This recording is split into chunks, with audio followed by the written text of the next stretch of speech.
tutorial we're going to take a look at the direct selection tool.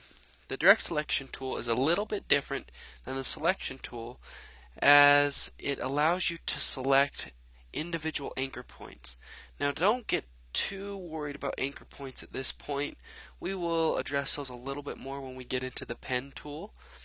But let me show you what an anchor point is right off the bat here just a little bit. If I use my selection tool at this point, I'm just going to click on this blue circle.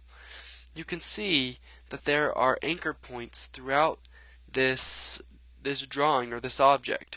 There's an anchor point at each of the four corners of the square and through the midway point. Each of those anchor points are telling Illustrator where the path is, where does the shape form, where are they at, where does it end.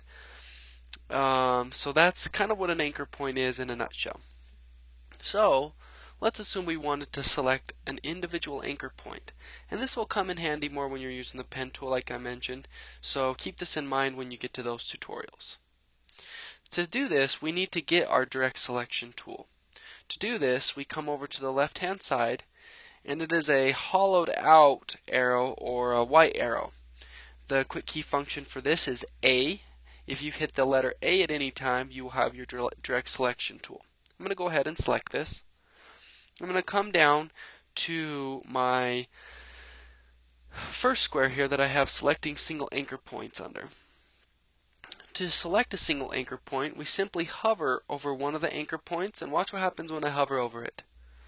All of a sudden the anchor point appears and it gives me the option to select it. If I click at this point, I have now selected that individual anchor point.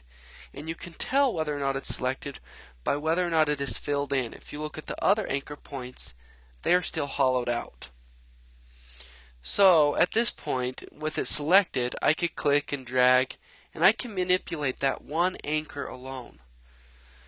And that can come in handy many times in Illustrator. Let's say I wanted to select multiple anchor points.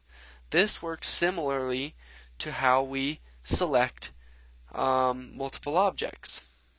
Again, let's come over and hover over a particular anchor, click it. Now we will hold our shift key down, which will allow us to select multiple points. Watch what happens when I select this one. Now you can see that those two anchor points are now selected, and I can begin to edit them as I need to. So I could pull it this way. That's just an example of what you can do. To deselect, we simply just click off somewhere into our workspace, and we've now deselected, just like with the selection tool. So that's a basic idea of how the direct selection tool can work. And as you start to get into the pen tool and you may put an anchor point somewhere where you don't want it and you need to adjust it just a little bit, this is where this tool will come in handy. Not only does the direct selection tool have the option of selecting multiple anchor points using the shift key, but you can also click and drag just like with the selection tool that we did earlier. So that's kind of a cool feature too. If you needed to just click and drag, you could select multiple anchor points just like that. So with this tool, you should have another selection tool in your belt to select anchor points and help you to begin editing your objects.